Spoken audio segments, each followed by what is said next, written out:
I'm ready. Okay, you guys ready? Okay, it's April 20th, 1995. This is the Smithsonian interview for Steve Jobs. Okay, I'd like to begin, Steve, with some background biographical information. Tell us about when you were born, where, your parents, your family, Sure. childhood memories. I was born in San Francisco, California, USA, planet Earth, on February 24th, 1955.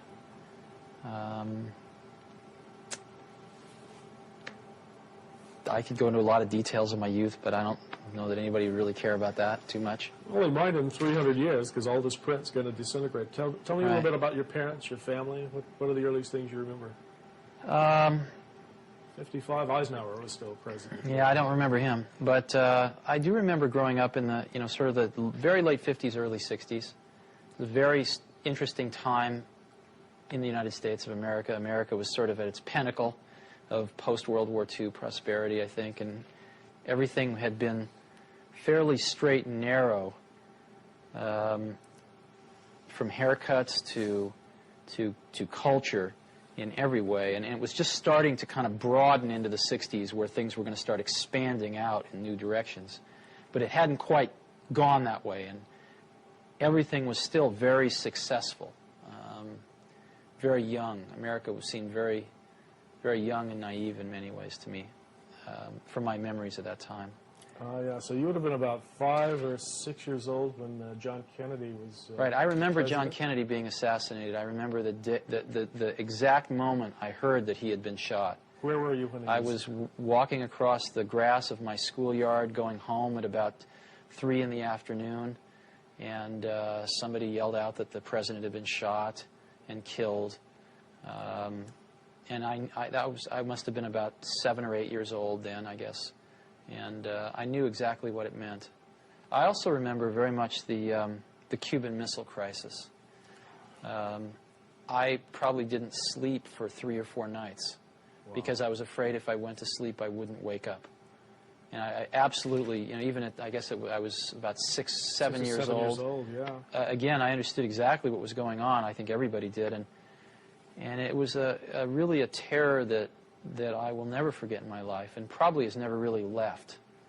And I think that everyone felt it at that time. Oh, yeah. Those of us who were older, I remember being in high school and making plans of where we'd meet if the country was devastated. It was a strange, strange time.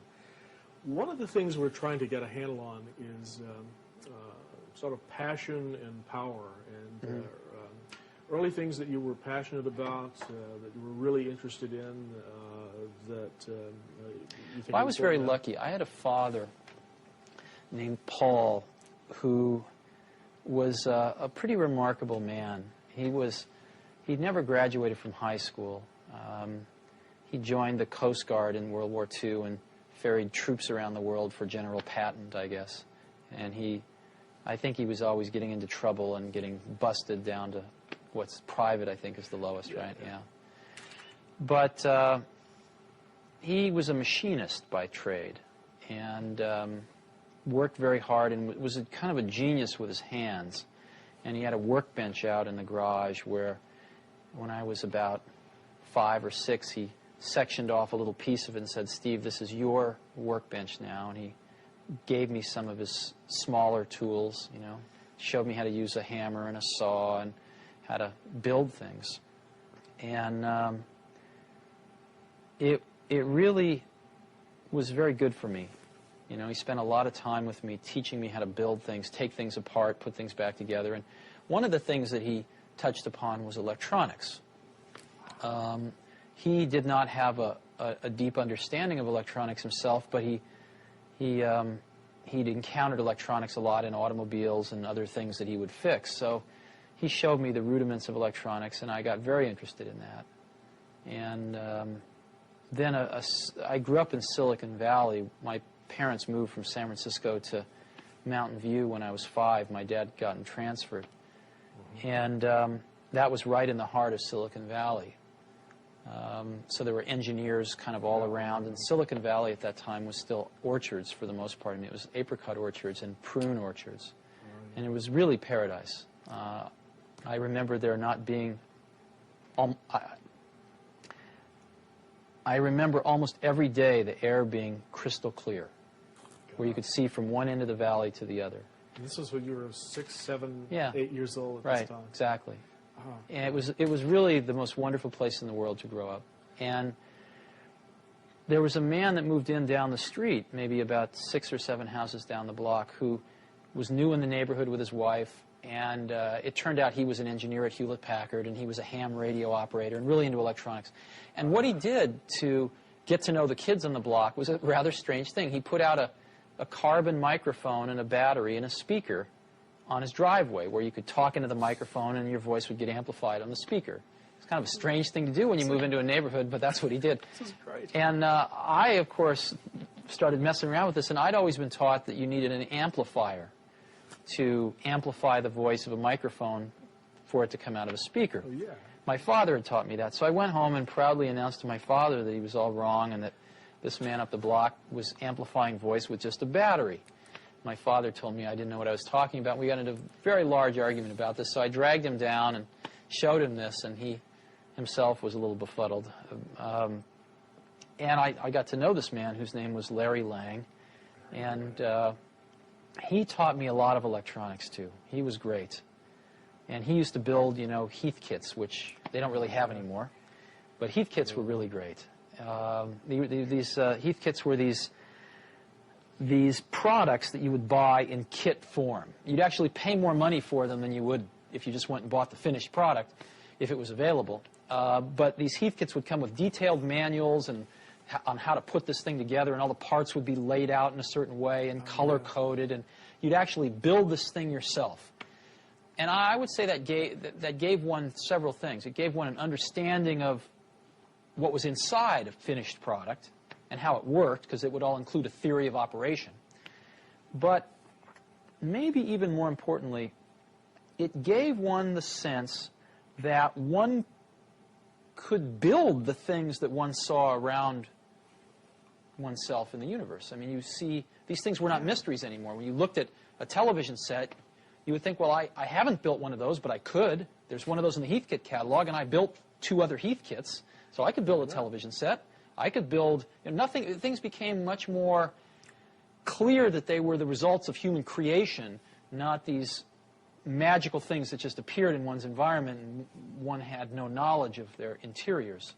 So it gave one a tremendous degree of self-confidence that through exploration and learning one could understand seemingly very complex things in one's environment.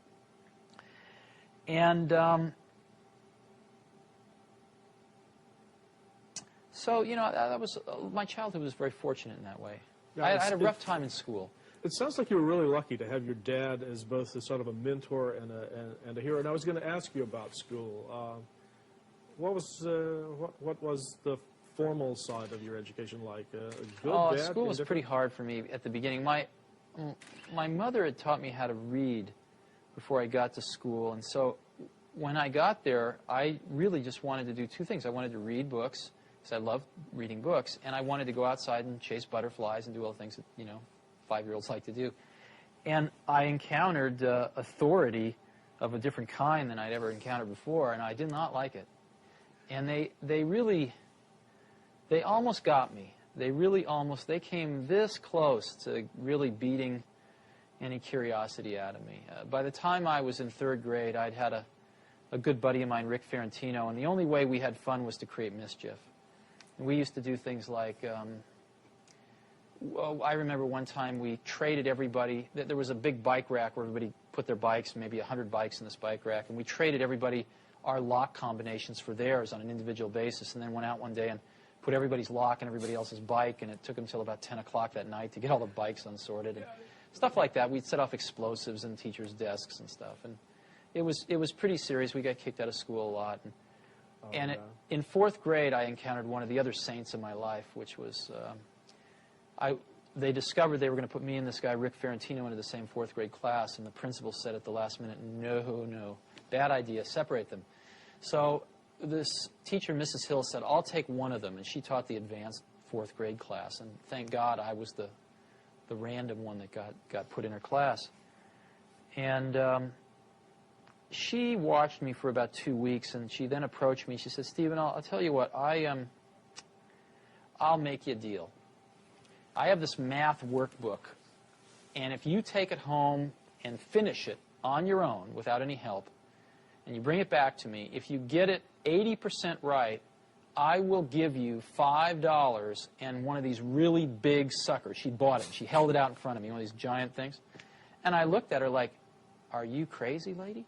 You know, nobody's ever done this before. And, of course, I did it. And she basically bribed me back into learning with candy and money. And what was really remarkable was that, you know, before very long I had such a respect for her that I sort of reignited my desire to learn.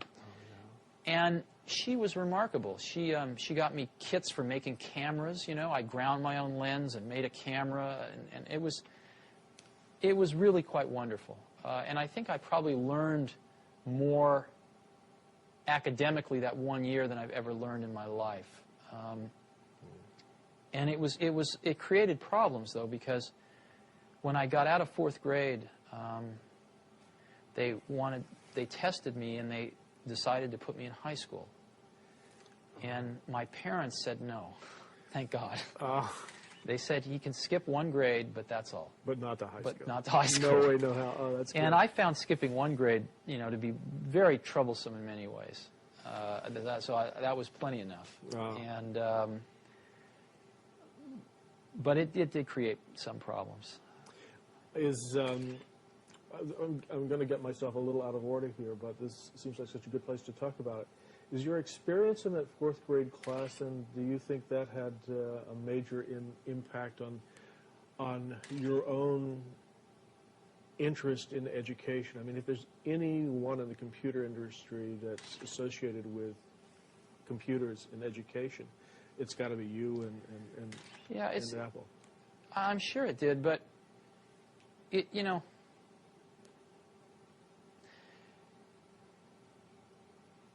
I'm a very big believer in equal opportunity as opposed to equal outcome. I don't believe in equal outcome because, unfortunately, life's not like that, and it'd be a pretty boring place if it was. But I really believe in equal opportunity, and equal opportunity to me, more than anything, means a great education. Probably, you know, the second, maybe even more important is a great family life, but I don't know how to do that. And I don't think anybody knows how to do that. But it pains me because we do know how to provide a great education. We really do. If we got our act together, we could make sure that every young child in this country got a great education. And we fall far short of that. And I know from my own education that if I hadn't encountered 2 or 3 individuals that spent extra time with me, I'm sure I would have been in jail. I'm 100% sure if it hadn't have been for Mrs. Hill in 4th grade and a few others, but maybe even especially her, I absolutely would have ended up in jail. Because I could see those tendencies in myself to sort of have a certain energy to do something, and it could have been directed to doing something interesting that other people thought was a good idea, or doing something interesting that other people maybe didn't like so much. Put you in jail, right? And so, I think when you're young, a little bit of course correction goes a long way. And I think it takes pretty talented people to do that. And I don't know that enough of them get attracted to go into public education. You can't even support a family on what you get paid. On what you get paid. And if you're smart, I sort of feel if somebody's smart enough that you want to turn your kids over to them for the majority of their childhood. I mean, the majority of their waking hours in their childhood are spent not with your parents, but with your teachers. Sure. I'd like the people that are teaching my kids to be good enough that they could get a job at the company I work for making $100,000 a year. Mm-hmm. Well, why should they work at a school for $35,000, $40,000 a year if they could get a job here at $100,000 a year? Absolutely. I mean, that's not is that an intelligence test? I mean, yeah, so exactly.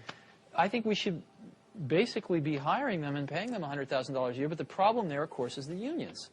The unions are the worst thing that ever happened to education. Because it's not a meritocracy. Yeah, exactly. It turns into a bureaucracy, which is exactly what's happened. And teachers can't teach, and administrators run the place, and nobody can be fired. It's terrible. Well, some people say that this new technology may be the networking world, if you will, may be a way to bypass that. Are you optimistic? No, I absolutely don't believe that. And as you pointed out, I've probably helped put more computers in more schools than anybody else in the world, and I'm up until this point in time, and I'm absolutely convinced that that is by no means the most important thing. Now, the most important thing is another person that incites your curiosity, that guides your curiosity, that feeds your curiosity. And machines cannot do that in the same way people can. The elements of discovery are around you. You don't need a computer to know. I mean, you know, here. Why does that fall? You know why? Nobody knows why. Nobody in the entire world knows why that falls. We can describe it pretty accurately, but no one knows why. I don't need a computer to get a kid interested in that, to spend a week playing with gravity and trying to understand it and come up with reasons why. But you do need a person. You do need a person. And so, especially with computers the way they are now, computers are very reactive. But they are not proactive. They are not agents, if you will. They are very reactive. So what children need is something much more proactive. And they need a guide.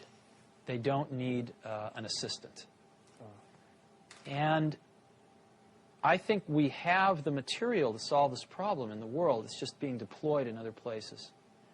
And I've been very strong believer that what we need to do in education is go to the full voucher system. I know this isn't what you care about, but this is what I care about a great deal. Well, and this is exactly what we care about. Okay, great. This was believe it or not, this was at the end, and we're one just of the things that I feel is that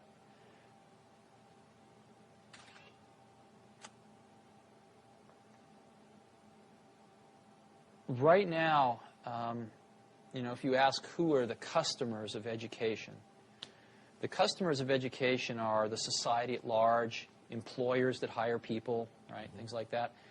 But ultimately, I think the customers are the parents, not even the students, but the parents. And the problem that we have in this country is that the customers went away. The customers stopped paying attention to their schools for the most part. And gave their kids to the... Well, what happened was that mothers started working. And they didn't have time to spend at PTA meetings and watching their kids' school. Schools became much more institutionalized. And parents spent less and less and less time involved in their kids' education. And what happens when a customer goes away and a monopoly gets control, which is what's happened in our country, is that the service level almost always goes down. I remember seeing a bumper sticker when the telephone company was all one, AT&T, the Bell system. I remember seeing a bumper sticker with the Bell logo on it, and it said, "We don't care. We don't have to." You know? And that's what a monopoly is. Sure. That's what IBM was in their day, and that's certainly what the public school system is. They don't have to care. Now, it turns out, let's go through some economics. The most expensive thing most people buy in their lives is a house. Second most expensive thing is a car, usually. And a car costs, average car is approximately about $20,000 now, $16,000, $20,000. And an average car lasts about, what, 8 years? Right? You buy another one. Yeah. So approximately, $2,000 a year, right, for an 8-year commitment. Well, your child goes to school, right, approximately 8 years in K through 8, right? Right. You don't like to switch schools. It's about an 8-year commitment. What does the state of California spend per pupil per year? I have no idea. In a public school? I have no idea. What they spend per year per pupil is about $4,400. Wow. Okay? Over twice as much as a car. Now, it turns out that when you go to buy a car, you have a lot of information available to you to make a choice, and you have a lot of choices. Oh, yeah. I mean, General Motors and Ford and Toyota and Chrysler and Nissan, they are advertising at me like crazy. I can't get through a day without seeing 5 car ads. And they seem to be able to make these cars efficiently enough that they can afford to take some of my money and advertise to other people with it. Sure. So that everybody knows all about these cars. And they keep getting better and better and better each year because there's a lot of competition. And there's a warranty. And there's a warranty, that's right. But in schools, since people don't feel like they're spending their own money, they feel like it's free, right? No one does any comparison shopping. Matter of fact, if you want to put your kid in a private school, you can't take the $4,400 a year out of the public school and use it. You have to come up with, you know, $5,000 or $6,000 of your own, or even $4,400 of your own money. Sure. Or more. I believe very strongly that if the country gave each parent a voucher, a check for $4,400 that they could only spend at any accredited school, that several things would happen. Number one, schools would start marketing themselves like crazy to parents to get students. Secondly, I think you see a lot of new schools starting. I've suggested as an example, if you go to Stanford Business School, they have a public policy track. They could start a school administrator track. So you could get a bunch of people coming out of college, tying up with somebody who just got out of business school. They could be starting their own schools. Sure. You could have 25-year-old kids out of college, very idealistic, full of energy. Instead of starting a Silicon Valley company, they'd start a school. And I believe they would do far better than many of our public school teachers do. The third thing you'd see is I believe that you would see the quality of schools, again, just like in a competitive market, start to rise. Some schools would go broke. A lot of the public schools would go broke. There's no question about it. It would be rather painful for the first several years. And deservedly so. But I think far less painful than the kids going through the system as it is right now. And some people, the biggest complaint is, of course, that schools would pick off all the good kids and all the bad kids would be left to wallow together in either a private school or the remnants of the public school. To me, that's like saying, well, all the car manufacturers are going to make BMWs and Mercedeses and nobody's going to make a $10,000 car. Well, I think the most hotly competitive market right now is the $10,000 car area. You've got all the Japanese playing in it. You've got General Motors that spent $5 billion subsidizing Saturn so far so that they can compete in that market. You've got Ford, which has just introduced 2 new cars in that market. You've got Chrysler with the Neon. Yeah. So you're spending $32,000 and you're getting a $500 used car in some cases.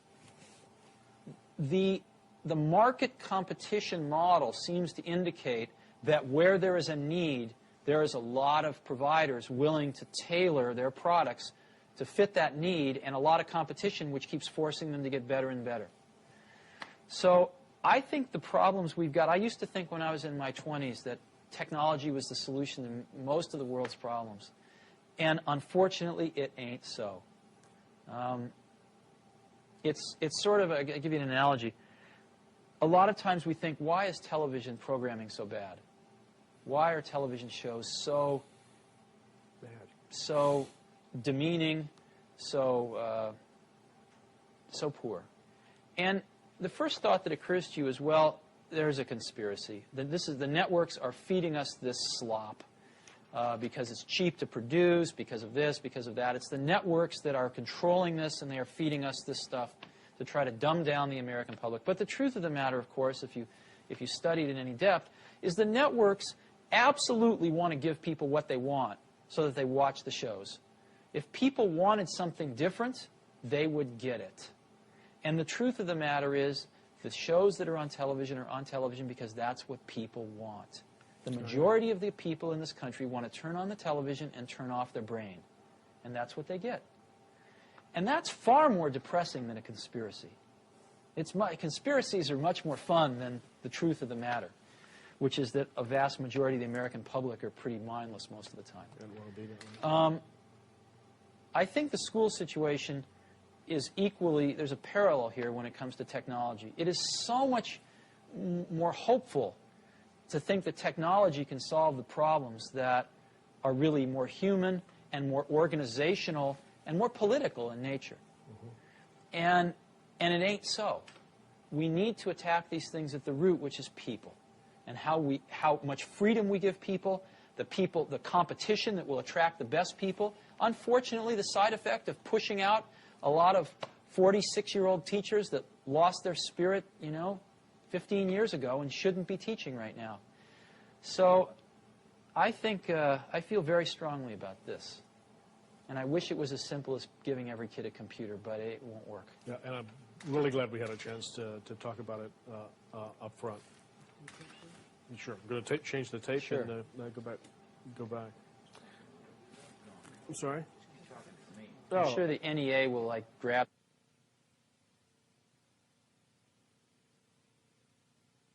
And wanted to make sure that we got covered. And one of the things was about the books about your life and career. So much has been written about you. Rather than go over a lot of those stories, I was going to ask if there are any of those books, or which one do you think is the best and the fairest, and if there are aspects that of your career that you think have been left out that you'd like to have addressed. I have to tell you truly, I'm pretty ignorant about that because I haven't read any of them. Oh, I skimmed one time, and the first page, I skimmed one, maybe read about 10% of it, and I read the first page of another, and it got my birthday wrong by a year. And I thought, well, if they can't even get this right, then this is probably not worth reading. The one that I skimmed, I don't remember which one it was, but I've always considered part of my job was to keep the quality level of people in the organizations I work with very high. I mean, that's what I consider one of the few things I actually, can contribute individually myself versus the team that I work with is to really try to instill in the organization the goal of having only A players. Because in the field that I'm in, like in a lot of fields, the difference between maybe the worst taxi cab driver and the best taxi cab driver to get you across town Manhattan might be 2 to 1. Best one will get you there in 15 minutes. The worst one will get you there in half an hour. Or the best cook and the worst cook, maybe it's 3 to 1. Sure. Pick something like that. Most things in life, the best, post person, the worst post person. In the field that I'm in, in software in particular, the difference between the best person and the worst person is about 100 to 1 or more. The difference between a good software person and a great software person is probably 50 to 1, 25 to 50 to 1. Huge dynamic range. And therefore, I have found, and not just in software, but in almost everything I've done, it really pays to go after the best people in the world.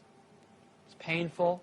It's very painful when you have some people that are not the best people in the world, and you have to get rid of them. To tell them. But I found that my job has sometimes been exactly that, to get rid of some of the people that didn't measure up. And I've always tried to do it in a humane way, but nonetheless, it has to be done, and it's not ever fun. Is that the hardest and most painful part of managing a company from your point of view? Oh, sure, of course. And so, but I've been, at times I've been pretty hard about it. And a lot of times people haven't wanted to leave, and I haven't given them any choices. So if somebody wanted to write a book about me, most of my friends would never talk to them, but they could go find, the handful of a few dozen people that I'd fired in my life that hated my guts. And that was certainly the case in this one book I skimmed. I mean, it was just, let's throw the darts at Steve. Oh, yeah. And, such is life. I mean, that's the sort of the world I've chosen to live in. And if I didn't like that part of it enough, I'd escape, and I haven't. So I'm willing to put up with that. But I certainly didn't find it very accurate. Okay, then this gives us a golden opportunity then to let you tell your own story for a while. And I've got a couple of questions I wanted to ask you about specifically about your experience at Apple. I mean, looking back at the years you were there, what, in your own view, were the accomplishments that you were most proud of? Are there a couple of Apple stories that you really like to tell? Oh, Apple was this incredible journey. I mean, we did some amazing things there. The thing that bound us together at Apple was not, it was the ability to make things that were going to change the world. That was very important to all of us. And we were all pretty young. The average age of the company was, mid to late 20s. And we were, hardly anybody had families, certainly at the beginning, and we all worked like maniacs. And the greatest joy was that we felt we were fashioning sort of collective works of art, much like 20th century physics or anything that was, something important that would last, that a lot of people contributed to. And we could actually then, after, very few people could engineer these things, but then they could give them to more people who could, as an example, build an automated factory to build them, and then they could give them to even more people who could use them. And the amplification factor was very large. I mean, in doing the Macintosh as an example, there were a core group of less than 100 people that did the Mac, and yet Apple shipped well over 10 million of them. So, and of course, everybody's copied it. So if you look at what's really happened, it's in the hundreds of millions at this point in time. That's pretty large amplification, right? Yeah. Million to one. And it's not often in your life that you get that opportunity to amplify your values 100 to 1, a million to 1. And that's really what we were doing. I mean, if you look at what we did, what we tried to do was to say computation and how it relates to people is really at its infancy here. And we are in the right place at the right time to change the course of that vector a little bit. Yeah. And what's interesting is if you change the course of a vector near its origin, by the time it gets a few miles out, it's way different. And we were very cognizant of this fact, really from almost the beginning at Apple, that we were, for some incredibly lucky reason, fortunate enough to be at the right place at the right time to do this. And so the contributions that we tried to make embodied values that were not only of technical excellence and innovation, which I think we did certainly our share of, but innovation in a more humanistic way. The things I'm most proud about of Apple are where those two things came together. As an example, in publishing. The Macintosh basically revolutionized publishing and printing. And it was because of that typographic artistry coupled with the technical understanding and excellence to implement that electronically, those two things coming together. Things coming together where people didn't have to understand arcane computer commands to use the computer. So it was a combination of those two things that I am the most proud of. And it happened on the Apple II, and it happened on the Lisa, although there were other problems with the Lisa that caused it to be a market failure. And then it happened again big time with the Macintosh. You used an interesting word when you were describing what you were doing. You were talking about art, not engineering, That's and correct. not science. You want to talk about that for a minute? Sure. I believe that the distinction between we generally use the word artist to mean visual artist of some sort. But I actually think there's really very little distinction between an artist of that type and a scientist or engineer of the highest caliber. And I've never had a distinction in my mind between those two types of people. They've just, to me, been people that pursue different paths, but basically kind of headed to the same goal, which is to express something of what they perceive to be the truth around them, so that others can see it, so that others can benefit by it. And the artistry is in the elegance of the solution, like chess playing or mathematics? No, I think the artistry is in having an insight into what one sees around them, generally putting things together in ways that no one else has, and finding a way to express that to other people who don't have that same insight so that they can get some of the advantage of that insight that makes them feel a certain way or allows them to do a certain thing. And I think that certainly a lot of the folks on the Macintosh team were capable of doing that and did exactly that. And if you study these people a little bit more, what you'll find was, in this particular time, I don't know how it will be in 200 years, but certainly in the 70s and 80s, the best people in computers would have normally been poets and writers and musicians. I mean, almost all of them were musicians. A lot of them were poets on the side. And they went into computers because it was so compelling, because it was fresh and new, and it was a new medium of expression of their creative talents. And the feelings and the passion that people put into it were completely indistinguishable from a poet or a painter.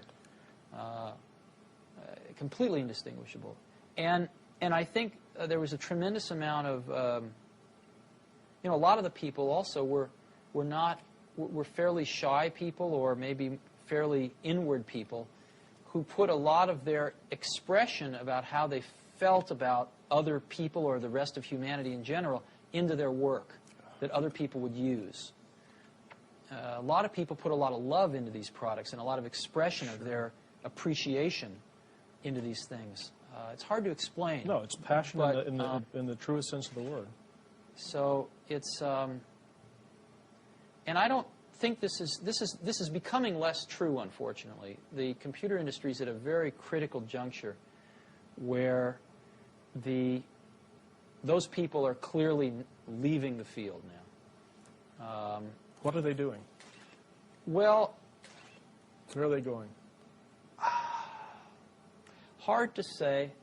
They're not being attracted by something else. They're being driven out of the computer business.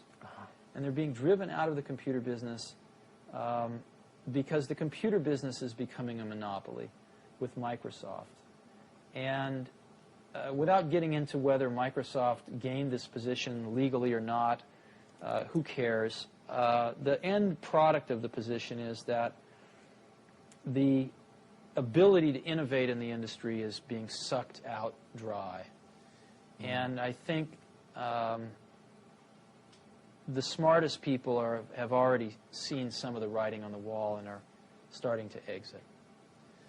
And I think some of the smartest young people are really bailing out, questioning whether they're going to even get in. Yeah. So hopefully things will change over time, but I think it's a kind of a dark period right now. Or entering that.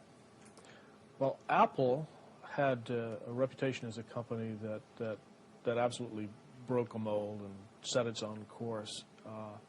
Looking back from where you are today with Next, do you think, with what you know now, that as Apple grew big, it could have sustained that original approach? Or did it have to become a big standard American computer company? Funny question. Apple did grow big and sustain that approach. When I left Apple, it was a $2 billion company. I mean, that's not too small. We were Fortune 300 and something, like the 350th largest company in the country. When the Mac was introduced, we were a $1 billion corporation. So Apple, grew from nothing to $2 billion when I was there. That's a pretty high growth rate. And it grew 5 times since I left, basically on the back of the Macintosh. So I think what's happened since I left in terms of growth rate's been trivial compared with what it was like when I was there. No, what ruined Apple wasn't growth. What ruined Apple was values. John Sculley ruined Apple, and he ruined it by bringing a set of values to the top of Apple which were corrupt. And that corrupted some of the top people that were there, drove out some of the ones that were not corruptible, and brought in more corrupt ones. And paid themselves, literally, collectively, tens of millions of dollars. And cared really more about their own glory and wealth than they did about what built Apple in the first place, which was making great computers for people to use. They didn't care about that anymore. And they didn't have a clue about how to do it. And they didn't take any time to find out, because that's not what they cared about. They cared about making a lot of money. And so they had this wonderful thing that a lot of very brilliant people made called the Macintosh, and they got very greedy. And instead of following the original trajectory of the original vision, which was to make this thing an appliance and get this out there to as many people as possible, they went for profits, and they made outlandish profits for about 4 years. One of the most profitable companies in America for 4 years. And what that cost them was their future. Because what they should have been doing is making rational profits and going for market share, which is what we'd always tried to do. And Macintosh would have had a 33% market share right now, maybe even higher. Maybe it would have been Microsoft, but we'll never know. And now it's got a single-digit market share and falling. And there's no way to ever get that moment in time back. And the Macintosh will die in another few years. And it's really sad. And the problem is that the recipe for how to create the next Macintosh, no one at Apple has a clue. Because no one running any part of Apple was there when the Macintosh was made. Or any other product at Apple. They've just been living off that one thing now for over a decade.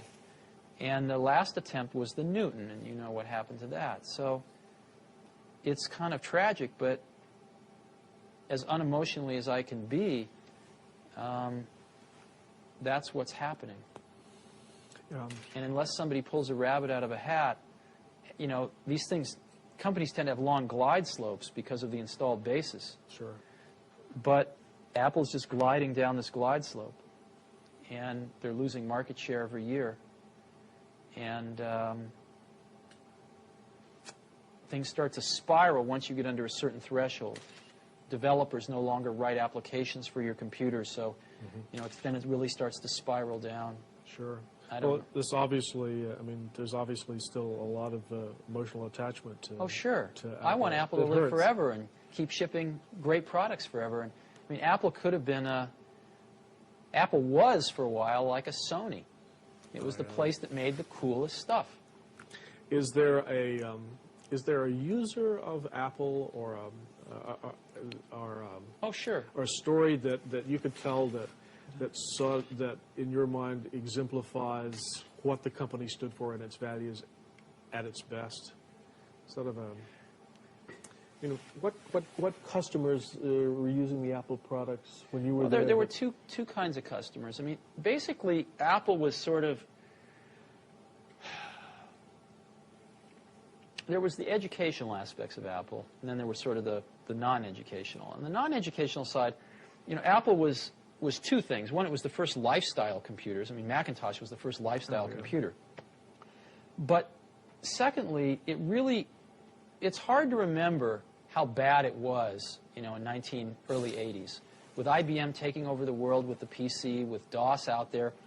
It was far worse than the Apple II. And they tried to copy the Apple II, and they'd done a pretty bad job, and you needed to know a lot. And so things were kind of slipping backwards. And Macintosh was, you saw the 1984 commercial. Oh, yeah. I hope you have that in your archives. You know, Macintosh was basically this relatively small company, you know, in Cupertino, California, taking on the Goliath, IBM, and saying, wait a minute, your way is wrong. This is not the way we want computers to go. This is not the legacy we want to leave. This is not what we want our kids to be learning. This is wrong, and we are going to show you the right way to do it. And here it is. It's called Macintosh, and this is so much better that it's going to beat you. And we are going to do it. Oh, yeah. And that's what Apple stood for, was that. And that was one of the things. The other thing was, you can go a little further back in time, and you know, Apple IIs, one of the things that built Apple was schools buying Apple IIs. But even so, there was, I think, only about 10% of the schools that had a computer, even one computer in them, in 1979, I think it was. And when I grew up, I was, again, lucky because I was in Silicon Valley. When I was 12, I think I saw my first computer. 10 or 11, maybe 11 or 12. It was down at NASA Ames. And I didn't see the computer. I saw a terminal, and there was theoretically a computer on the other end of the wire. And I fell in love with it. And I saw my first desktop computer at Hewlett-Packard, which was one of their, it was called the 9100A. It was the first desktop computer in the world. It ran BASIC and APL, I think. And I fell in love with them. And I thought, as we looking at these statistics in 1979, I thought, you know, if there was just one computer in every school, some of the kids would find it, you know. Yeah. If it was just there, someone will find it, and it will change their life. And we saw the rate at which this was happening and the rate at which the school bureaucracies were deciding to buy a computer per school. And it was so slow that we realized that a whole generation of kids was going to go through the school system before they even got their first computer. So we thought, the kids can't wait for this, basically. And we wanted to donate a computer to every school in America. It turns out there's about 100,000 schools in America, about 10,000 high schools, about 90,000 K through 8. And we couldn't afford that as a company. So we studied the law, and it turned out that there was a law already on the books, in a national law, that said if you donate a piece of scientific instrumentation or computer to a university for educational and research purposes, you can take an extra tax deduction for that. That basically means you don't make any money, you lose some, but you don't lose too much. You lose about 10%. And we thought if we could apply that law, if we could enhance that law a little bit to extend it down to K through 8 and remove the research requirements, so it just was educational, then we could give 100,000 computers away, one to each school in America, and it would cost our company $10 million. Which was a lot of money to us at that time, but it was a lot less than the $100 million it would cost us if we didn't have that. And we decided we were willing to do that. And we actually, it was the most incredible thing, one of the most incredible things I've ever done. We found our local representative, a guy named Pete Stark, over in, I think it was East Bay. And Pete and a few of us sat down and we wrote a bill. We literally drafted a bill to make these changes, and we committed. We said if this law changes, we will donate 100,000 computers at a cost of $10 million to us. And we called it the Kids Can't Wait bill. And Pete Stark introduced it in the House, and Senator Danforth introduced it in the Senate. And I refused to hire any lobbyists. And I went back to Washington myself, and I actually walked the halls of Congress for about 2 weeks. And it was the most incredible thing. I met probably 2/3 of the House and over half of the Senate myself and sat down and talked with them. And it was very interesting. I found the House members were routinely less intelligent than the Senate members. And they were much more knee-jerk to their constituency, which I found initially quite offensive. But I came to understand that maybe that's a really good idea. Maybe that's the way the framers wanted it. They weren't supposed to think too much. They were supposed to represent. Maybe the senators were supposed to think a little more. But it's a precursor of it was very interesting. Anyway, the bill passed the House with the largest favorable majority of any tax bill in the history of this country. Okay? Wow. What happened was, it was during Carter's lame duck session, and Bob Dole, who was then the Speaker of the House, killed it. He would not bring it to the floor. And we ran out of time. And so we would have had to have started the entire process over the next year. And I gave up. I said, this is crazy. However, fortunately, something unique happened. California thought this was such a good idea that they came to us and they said, you don't have to do a thing. We're going to pass a bill that says, since you operate in the state of California, pay California tax, we're going to pass this bill that says if the federal bill doesn't pass, then you get the tax break in California. You can do it in California, which there are 10,000 schools. So we did. Wow. We gave away 10,000 computers in the state of California. We got a whole bunch of the software companies, gave away a bunch of software. We trained teachers for free, and we monitored this thing over the next few years. It was phenomenal. It was really phenomenal. And one of my great experiences, but also one of my biggest regrets, was that we really tried to do this on the national level and got so close. Great story. And I don't think Bob Dole even knew what he was doing, but he really, unfortunately, screwed up here. Yeah. Major. Oh, that's a great story. That's a great. But story. that was also part of what Apple was about. Now, on the business side, I was at the Washington Post when the Macintosh was introduced, and the Washington Post was an IBM Big Blue shop, and nobody was going to play with it. That's right. And the Macintosh infiltrated the Post. There was almost a guerrilla movement. And it started with ad artists, and now the whole front end of the newspaper is being done on Macintosh Apple machines.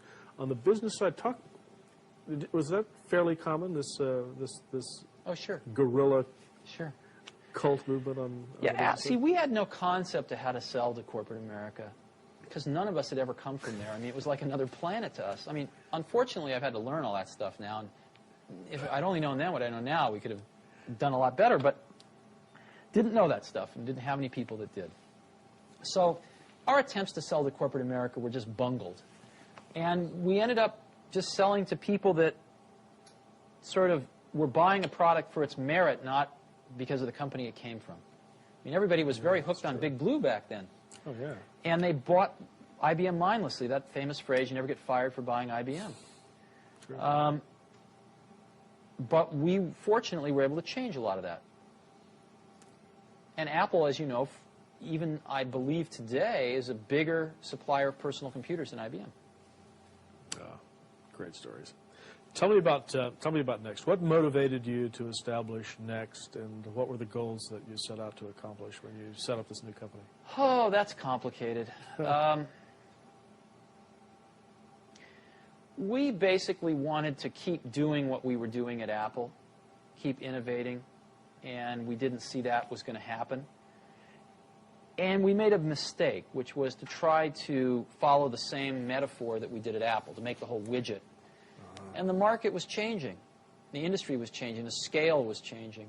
And in the end, we knew we would sort of be the last company that made it or the first that didn't. You know, we were right on that edge. And we thought we'd be the last one that really made it, but we were wrong. We were the first one that didn't make it. And I think pretty much put an end to the companies that have ever tried to do that. And we certainly made our fair share of mistakes, but in the end, I think we should have took a little longer and realized that the world was changing and just go on to be a software company right off the bat. Right off the bat. But the machine got great reviews. Well, the machine was the best machine in the world. I mean, listen, believe it or not, they're selling on the used market today for, in some cases, more than we sold them for originally. They're hard to find even today, and we haven't even made them for, 2 years, 2.5 years. What are the features that people, are there features on the old Next machine, it's not that old, that are still missing from computers today? Or? Oh, sure. What? Tell us about it. Well, first of all, it was a totally plug-and-play machine, right? Except for Macintosh, that's hard to find. It was an extremely powerful machine, way beyond the Macintosh. So it sort of combined the power of the workstations with this plug-and-playness of the Mac, which is quite nice. Second of all, the machine had sort of a fit and finish that you don't find today. Beautiful. No, I don't just mean in packaging. I mean in sort of operation. Simple things to complex things. Simple things like soft power on and off. I mean, trivial little thing, but as you know, one of the biggest reasons people lose information in computers is they turn them off at the wrong time. And when you get into a multitasking network system, that can happen. That can even have much more severe consequences. So, we were the first people to ever do that, still some of the only people to do that, where you push a button and you tell the computer, you request the computer to turn off. It figures out what it needs to do to shut down gracefully and then turns itself off. Of course, the Next computer was the first computer with built-in, high-quality sound, CD-quality sound, and most people do that now, which is great. It took them a long time, but most people do that now. Just ahead of its time. Yeah, just ahead of its time. But change the tape. I need. Ready to roll? Tell me about the Next Step software. What makes it different? What trends does it respond to? That's the real gem. I'll tell you an interesting story. When I was at Apple, a few of my acquaintances said, you really need to go over to Xerox PARC, which was Palo Alto Research Center, PARC, and see what they've got going over there. Now, they didn't usually let too many people in, but I was able to get in there and see what they were doing, and I saw their early computer called the Alto, which was a phenomenal computer. And they actually showed me 3 things there that they had working in 1976. I saw them in 1979. That took really until a few years ago for us to fully recreate, for the industry to fully recreate, in this case with NextStep. However, I didn't see those 3 things. I only saw the first one, which was so incredible to me that it saturated me, it blinded me to see the other 2. And it took me years to sort of recreate them or rediscover them and incorporate them back into the model. But they were very far ahead in their thinking. They didn't have it right. I mean, the stuff they had done was not really right, but it was the germ of the idea of all 3 things was there. And the 3 things were graphical user interfaces, object-oriented computing, and networking. Let me go through those. Graphical user interfaces. The Alto had the world's first graphical user interface. It had windows. It had a crude menu system. It had crude panels and stuff. It didn't work right, but it basically was all there. Objects. They had Smalltalk running. The world's first, or not the first, but really basically the first object-oriented language. Simula was sort of the first, but Smalltalk was the first official object-oriented language. Third, networking. They invented Ethernet there, as you know, and they had about 200 Altos with servers hooked up in a local area network there, doing email and everything else over the network, all in 1979. I was so blown away with the potential of the germ of that graphical user interface stuff I saw that I didn't even assimilate or even stick around to investigate fully the other 2. What NextStep was the completion of turning some of that vision into a reality, incorporating the world's first truly commercial object-oriented system, NextStep, and really for its time being the most networked system in the world when it came out. And I think the world has made a lot of progress in networking, but hasn't yet crossed the hurdle into objects. And what's happened with NextStep is it's really started to get adopted by some very large corporate customers and is now the most popular object-oriented system in the world, as objects are on the threshold of starting to move into the mainstream. And so the company last year recorded its first profit in its 9 years history and sold $50 million worth of software. I think we're going to have some significant growth this year. And it's fairly clear that Next can get up to being a few $100 million software company in the next 3 or 4 years and be the largest company offering objects until Microsoft comes into the market at some point in time, probably with a pretty half-baked product. Some people say that in the future, object-oriented software is going to be the only kind of... Of course that's true. Yeah, the minute... I remember it being at Xerox in 1979 because it was one of those sort of apocalyptic moments. Yeah.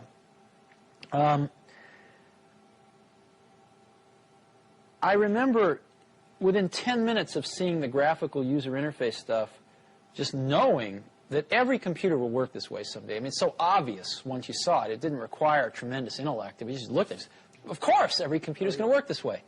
This is so clear. The minute you understand objects, it's exactly the same feeling. All software will be written using object-oriented technology someday. You can argue about how long it's going to take, i.e. when.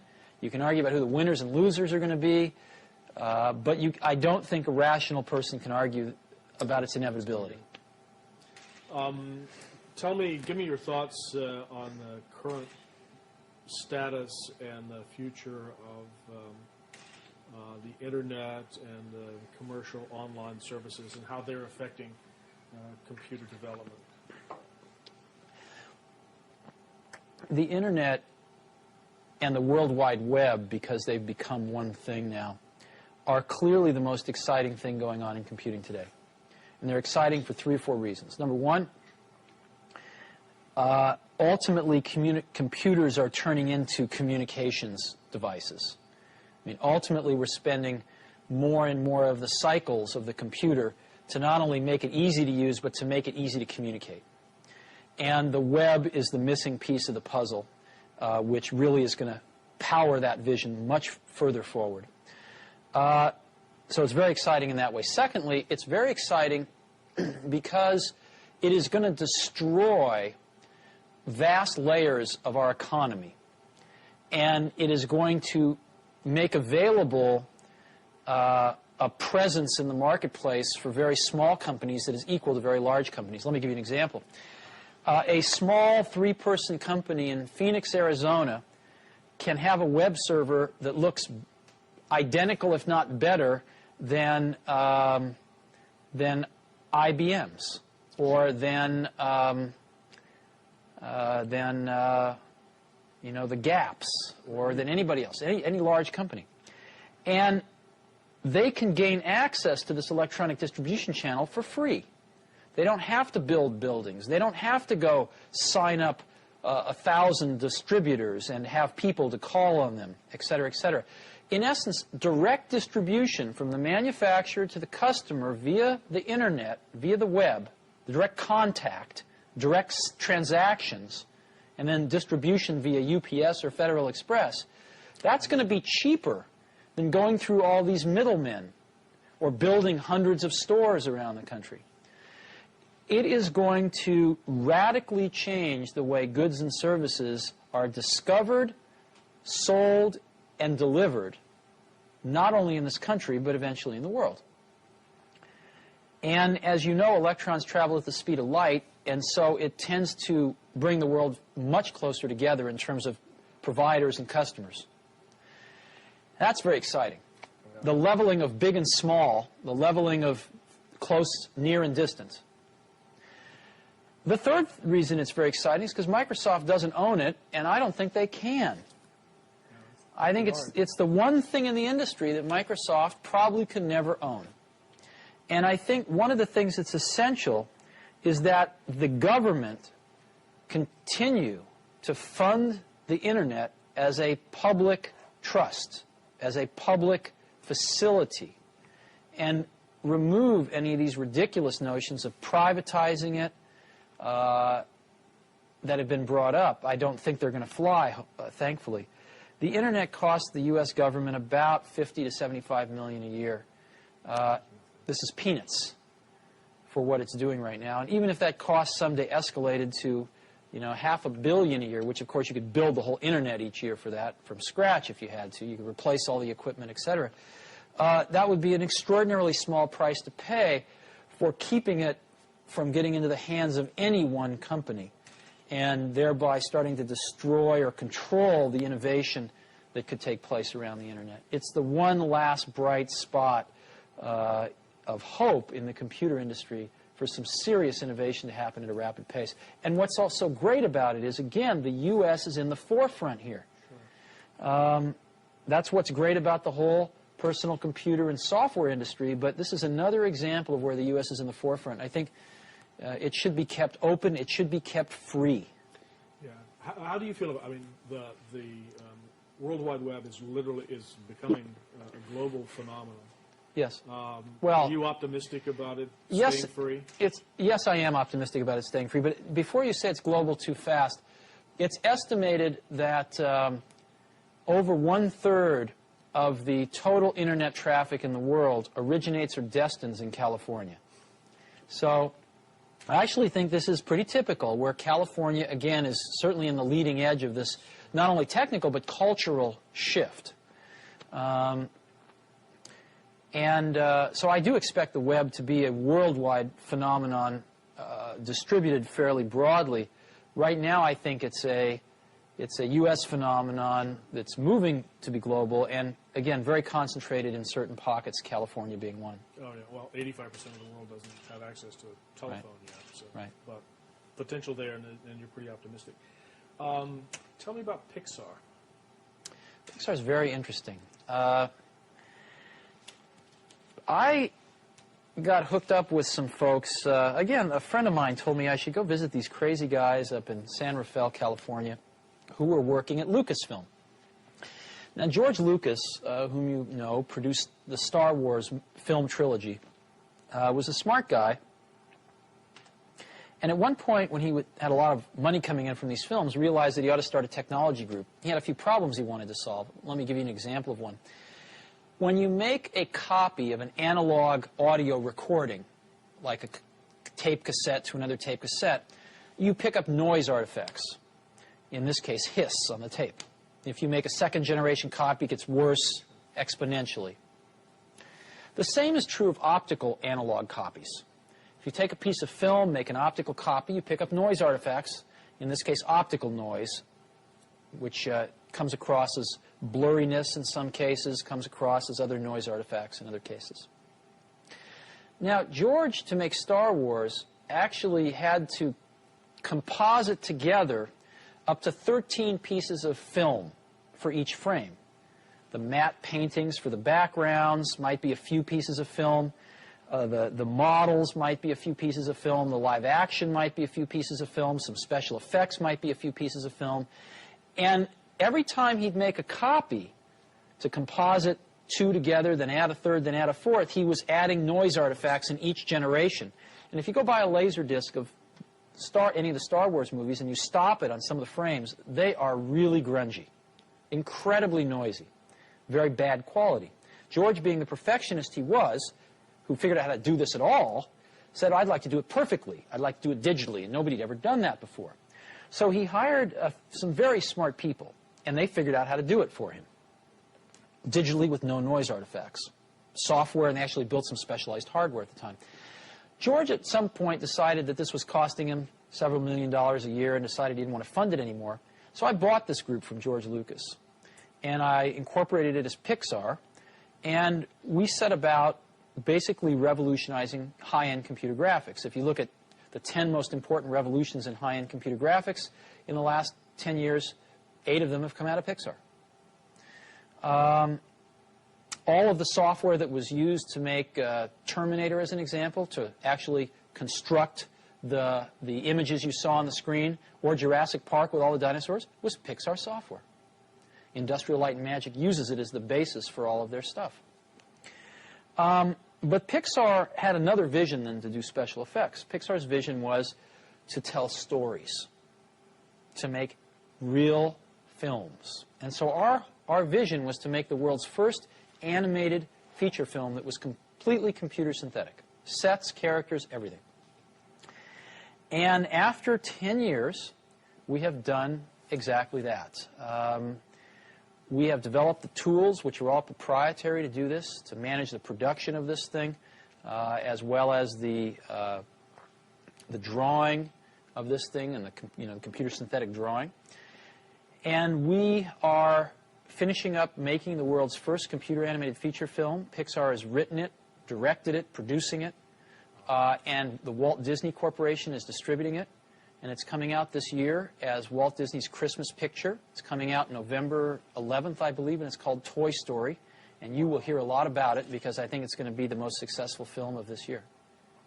Fantastic. It's phenomenal. Tom Hanks is the main character's voice. Tim Allen is the second main character. Randy Newman's doing the music for it. And it's just phenomenal. Oh, yeah. Since this is going to be embargoed for a while, can you tell me a little bit about the story, or? Yeah, but there's no purpose. In 300 years, they'll have seen it already. So that's true. I'm losing my sense of myself. We've got a couple of more serious questions, and then I'd like to just give you a chance to say anything else that you wanted to add. Just back on Pixar again for a minute, though. There's a lot of hoopla now about sort of Hollywood and Silicon Valley converging, where they call it Sillywood, I think. Pixar really is going to be the first digital studio in the whole world, and really combines art and technology together in, again, a very wonderful way. Pixar's got, by far and away, the best computer graphics talent in the entire world, and it now has the best animation and artistic talent in the whole world to do these kinds of films. We have the second largest group of animators in the world now outside of Disney. We think the most talented in the world, working side by side with these computer scientists, the best graphics people in the world. And there's really no one else in the world that could do this. It's really phenomenal. I think we're probably close to 10 years ahead of anybody else. Sounds really exciting. Well, the question I was going to ask, and you've partially answered it, was about startup companies. As I look around the facility here and in your literature, there are alliances written all over the walls. I mean, literally, signed Sure. art. I mean, you're aligned with the Hewlett-Packard and Sun and Oracle and Digital and all the systems integrators. Communications companies and information technology companies are merging and becoming one. Do you think that it will ever be possible for a new major startup company to develop if they're going to focus on major applications or software ever again? Will there ever be another? Yeah, I think yes. Intellectually, sometimes one would say in despair no, but I think yes. And the reason is because it's not, technology keeps on advancing, so there are opportunities, but the thing that makes it possible is that human minds settle into fixed ways of looking at the world. And that's always been true, and it's probably always going to be true. And I think, I've always felt that death is the greatest invention of life.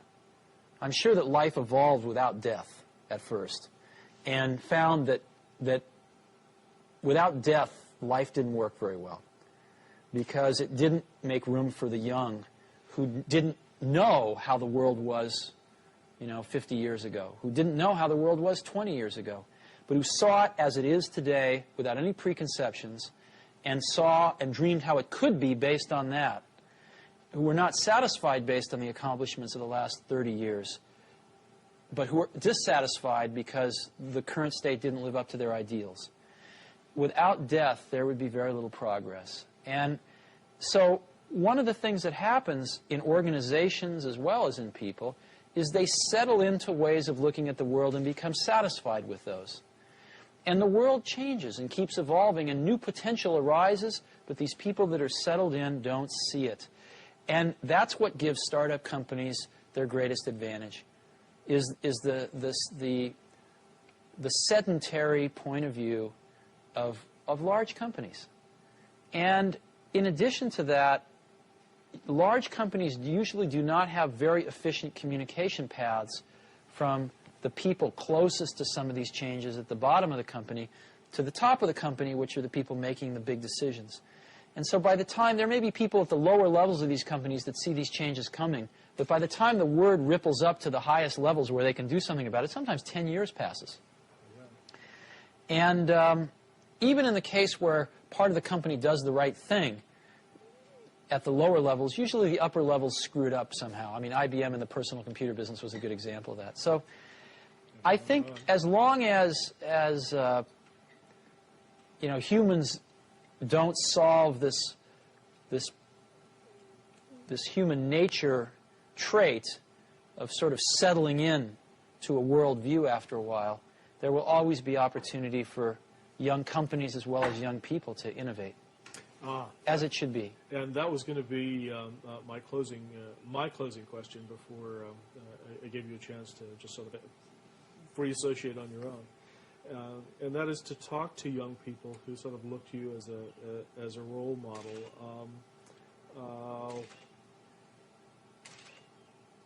Opportunities for innovation you think are still possible.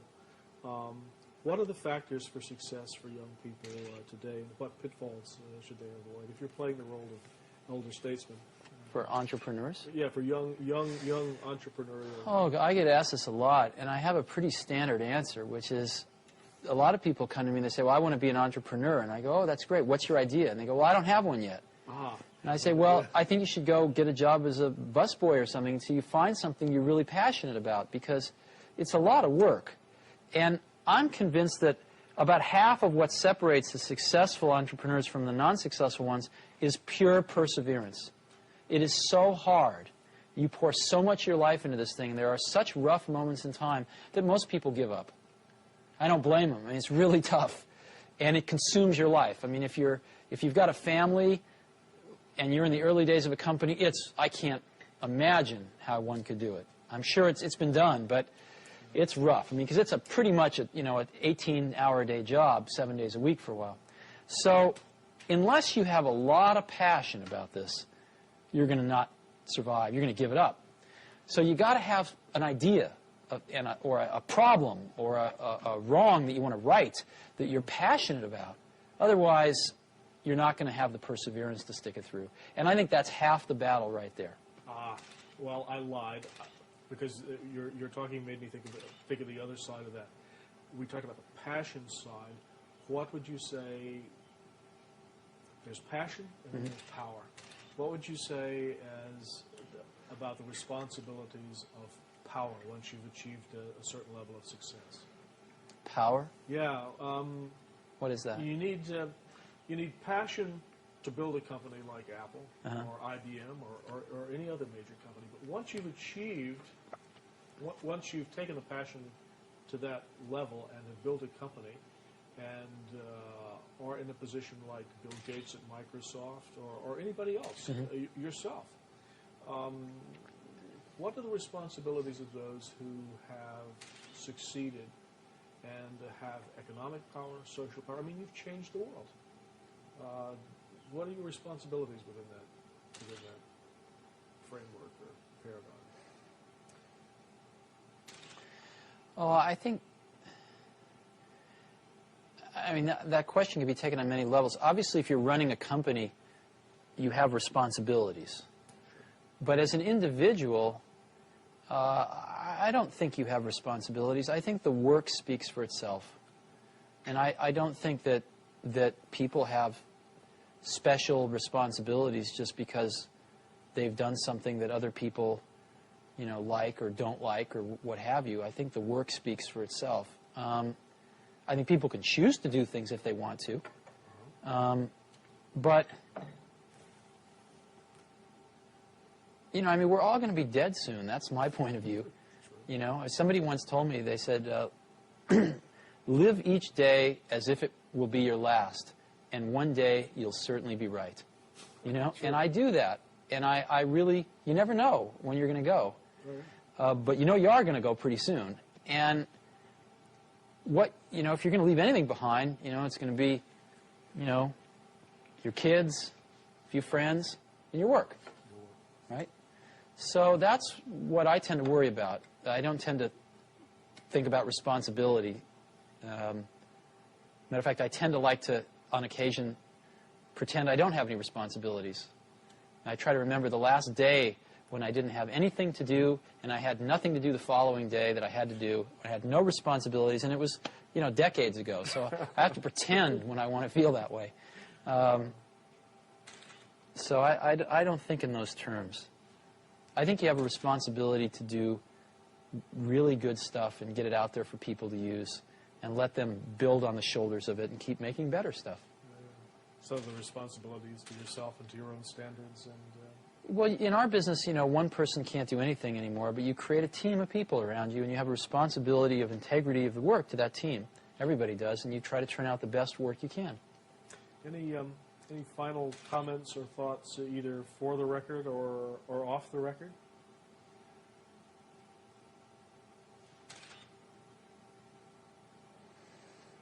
No, not really. Time frame's an interesting thing when you think about people, looking back. I do think when people look back on this in 100 years, they're going to see this as a remarkable time in history. It's incredibly, and especially this area, believe it or not. I mean, I think when you look at the innovation that's come out of this area, just this Bay Area, Silicon Valley and the whole San Francisco, Berkeley Bay Area, you know, you've got the invention of the integrated circuit, the invention of the microprocessor, the invention of semiconductor memory, right? Certainly the invention of the modern hard disk drive, the invention of the floppy disk drive. The invention of the modern floppy disk drive. Those were invented at IBM, the hard disk and the floppy disk. But the commercialization of those things. The invention of the personal computer. The invention of genetic engineering. The invention of object-oriented technology. The invention of graphical user interfaces at PARC, followed by Apple. The invention of networking. All that happened in this Bay Area. Isn't that incredible? Yeah. Why do you think it happened? Why here? Why here? This place, this 2 or 3 reasons. This place is a remarkable place, actually. I mean, you have to go back a little bit in history. I mean, this is where the beatnik era happened, you know, San Francisco. It was a pretty interesting thing. This is where the hippie movement happened. This is the only place in America where rock and roll really happened, right? It's all the bands. I mean, most of the bands in this country, outside of Bob Dylan in the 60s, I mean, they all came out of here. Everything from Joan Baez to, you know, Jefferson Airplane to the Grateful Dead. I mean, everything came out of here. Janis Joplin, Jimi Hendrix. Everybody. Why is that? That's a little strange when you think about it. And then you've also had Stanford and Berkeley, 2 awesome universities, drawing smart people from all over the world and depositing them in this clean, sunny, nice place where there's a whole bunch of other smart people and pretty good food, right? And, you know, at times a lot of drugs and a lot of fun things to do. So they stayed. And so there's a lot of human capital pouring in here, right? A lot of human capital. Really smart people. The average, you know, people seem pretty bright here relative to the rest of the country, and people seem pretty open-minded here relative to the rest of the country. And I think it's just a very unique place. And I think it's got the track record to prove it. So that tends to attract more people, too. And I give a lot of credit to the universities. Probably the most credit of anything to Stanford and Berkeley, UC Cal. Yeah. Thanks. Well, I cannot tell you how much we appreciate this. Sure, I hope it's helpful. Oh, and it will be. We'll give you a copy of this. And one. Well, I just did David Packard yesterday, and